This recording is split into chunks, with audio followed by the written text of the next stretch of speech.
Je voudrais d'abord saluer la parfaite organisation de cette conférence d'Amman.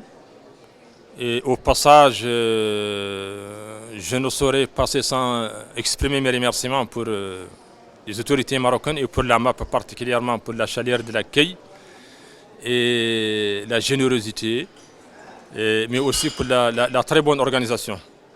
Et je pense que l'attribution de l'organisation de la Coupe du Monde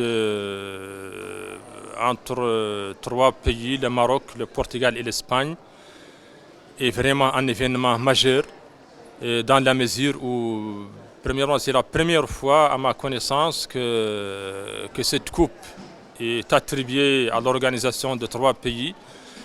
Et ce ne sont pas n'importe quel pays, c'est trois pays du bassin méditerranéen. Et cela reflète bien entendu les échanges culturels, civilisationnels, le partage des priorités entre ces trois pays, mais au-delà de ça, entre l'Europe et l'Afrique. Parce que le Maroc, comme vous le savez, est une charnière. Il est au carrefour entre deux continents. Et quand le Maroc occupe une position internationale, on peut dire que c'est l'Afrique qui en bénéficie.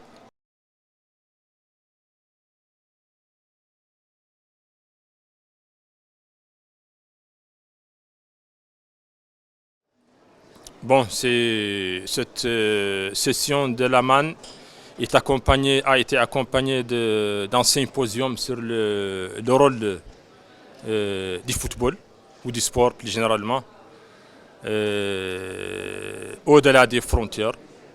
Et je pense que cela s'inscrit parfaitement dans l'actualité d'aujourd'hui parce que nous sommes à la veille de des événements importants, des événements sportifs au Maroc. C'est la Coupe d'Afrique des Nations qui sera en novembre-décembre prochain et la Coupe du Monde que le Maroc co-organisera avec le Portugal et l'Espagne. Donc c'est un thème tout à fait très à jour, et d'autant plus que le sport est vraiment le meilleur vecteur, à mon sens, du partage des cultures, des civilisations, de l'entente entre des peuples.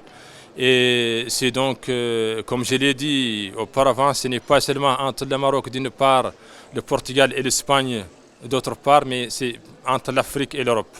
C'est une occasion tout à fait louable que tous les Africains doivent saluer.